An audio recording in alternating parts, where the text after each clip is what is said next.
Hey guys, Tomboy601, and today we have the Champagne.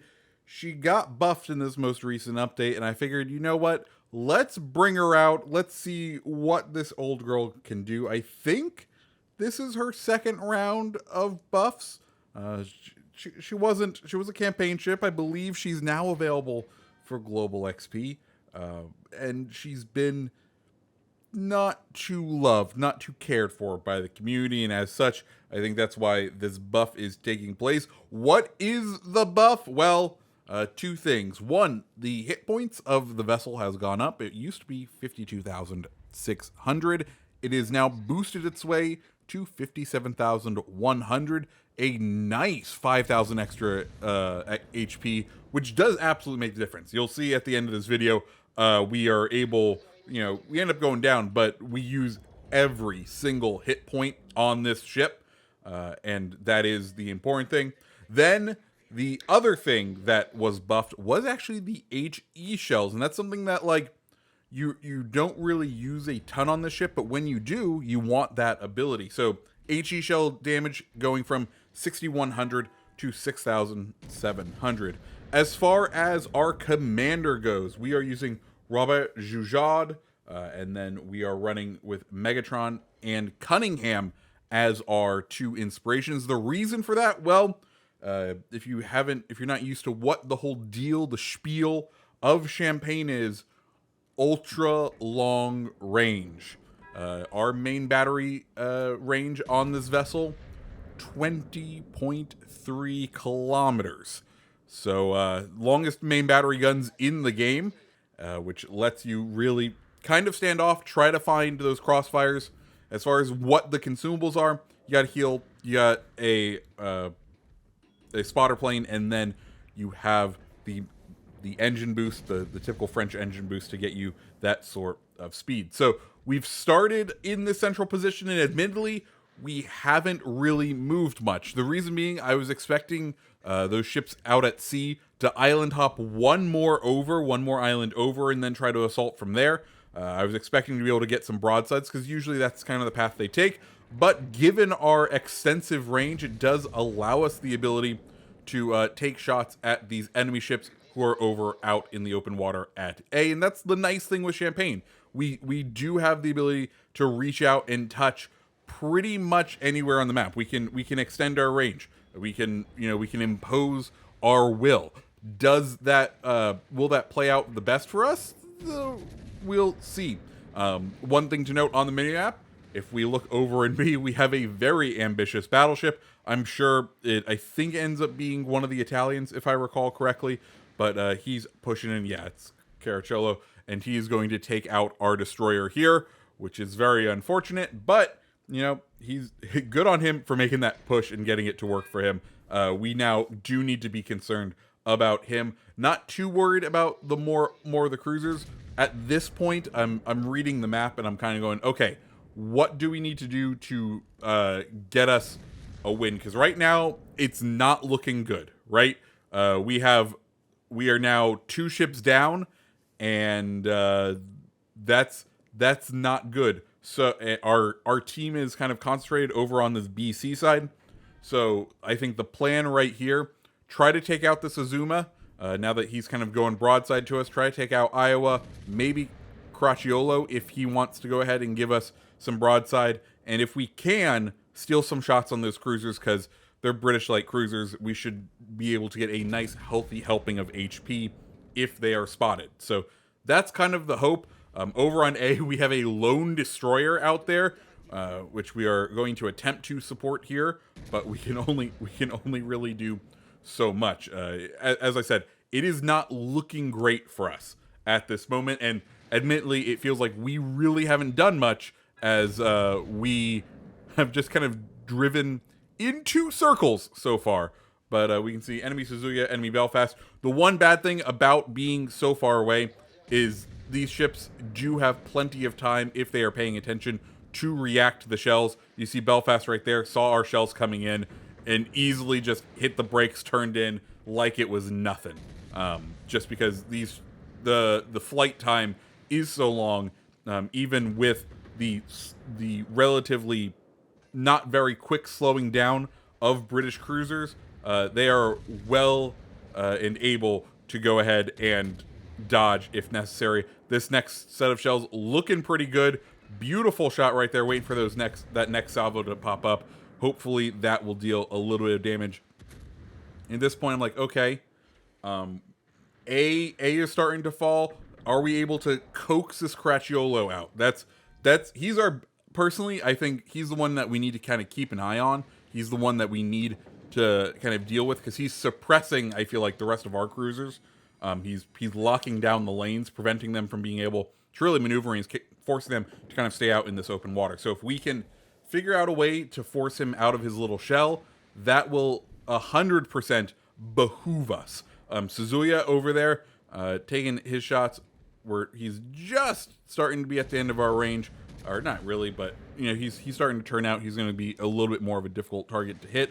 Belfast has backed out of the cap, interestingly, and Fiji hasn't decided to push in. Belfast, we can see now his current state of HP, which is not great, but our Benham is able to actually take down the Belfast right there. We're going to continue, see if we can get a little bit better luck on this Fiji as we start to push in. Z-23, the front one enemy destroyer pops up. We're like, okay, let's go ahead, try to deal with him. Suzuya gets a nice double fire on us.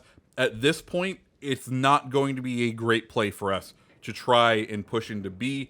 We're going to try kind of consolidate with the rest of our team. I know it's bad, but at this point, I have a feeling we just need someone to be able to lead the charge and try to make this push to get something to happen here. Try to eliminate Cracciola, try to eliminate the other guys out on this flank. For some reason, the enemy team still hasn't taken A. They haven't managed to be able to do that. So we will take that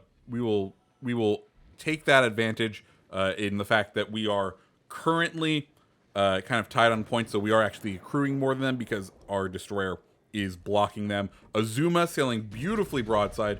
We're going to go ahead, pop some shells his direction, keeping an eye also on Cracciola and that Iowa, because Iowa is now sitting broadside. Azuma takes a couple of hits. It is one of the downsides of Champagne.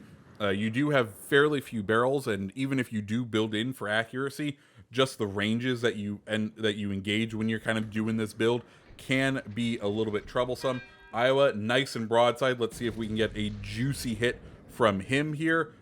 Good news, Cracchiolo does go down, but in doing so, our Benham also goes down. So we are now down a destroyer. Neither team has a destroyer, which, hey, that's okay. We can take that. Azuma popping up once again, waiting on to see if we can take the shots on him.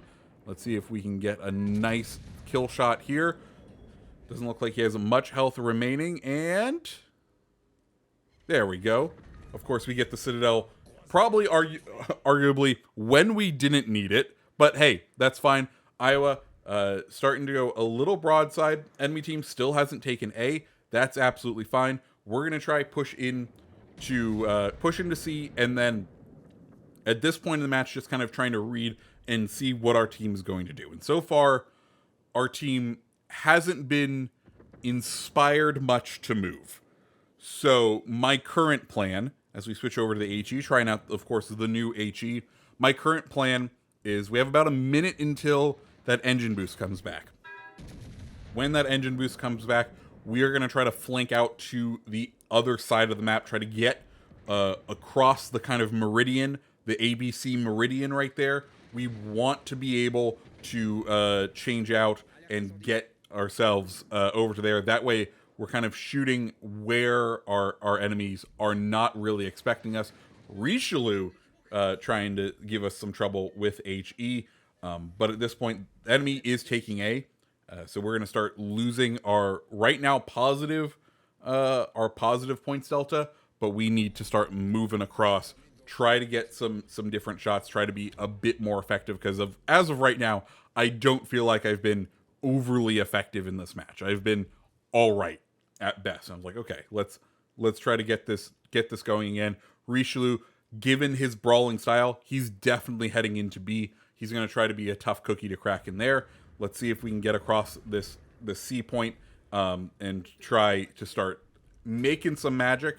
and trying to access some broadsides of the enemy ships. So here we go, pushing to sea. We'll get the cap. Thankfully, we have a cruiser also in here, so it's going to be nice and short. We can kind of maintain full speed as we push through C, keeping our guns trained towards B, because we know Richelieu spotted in B most recently. We can probably assume that we will see him.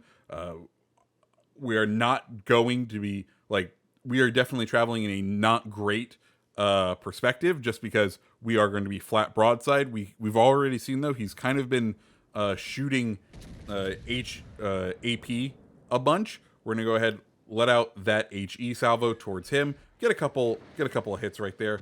You know, kind of test out, turn in as we see he's using AP. He gets that good hit.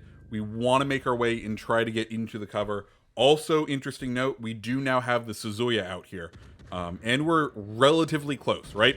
Suzuya's whole strength is staying at range, and he is now at a point where he is not going to be at the sort of range that he is able to dodge the very fast French shells, which is exactly what we want. So we flip back over to AP, assuming we are going to see this cruiser, but also being wary of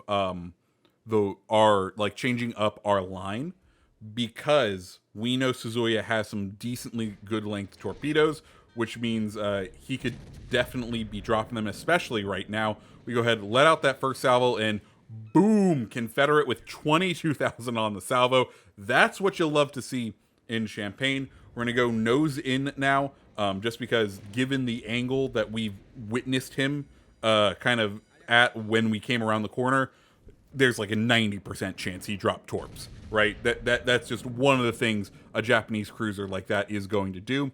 So we are now going to end up eating one of these torps. Thankfully, Damage Con, we do have one, and if you'll look right now, that right there probably would have been the end of the match. That was as much health as we could afford to lose in the previous version of Champagne. All what we do for the rest of this match is all bonus as to what would have previously happened. And well, we got to finish out this Suzuya here. So we get another hit on Suzuya. We get the high cal, which is nice. We ended up doing a decent amount of damage to the enemy team. And we'll go ahead and continue to kind of bracket fire at Suzuya here. We can see he kind of turns this way and that way, but we are consistently able to hit about one shell on him, as that grouping is looking pretty good, but then it ends up just going a little long as he starts a perma-fire on us. Nothing we can really do about it at this point. We could maybe try to back in and see if this enemy battleship is able to will to rebuild, though I don't know if I have will to rebuild on this, or if I'm running one of the other ones, fight fire with fire. So we get left with just a little bit of health, and well, he takes us out, but we end up finishing him, and actually that ends up finishing the match. And guys, that's Champagne. The buff definitely helps. Doesn't make it the best ship out there, but it still makes it a pretty fun ship. So if you like the video, go ahead and hit the like button, hit the subscribe button, and I hope you have a fantastic rest of your day. See ya.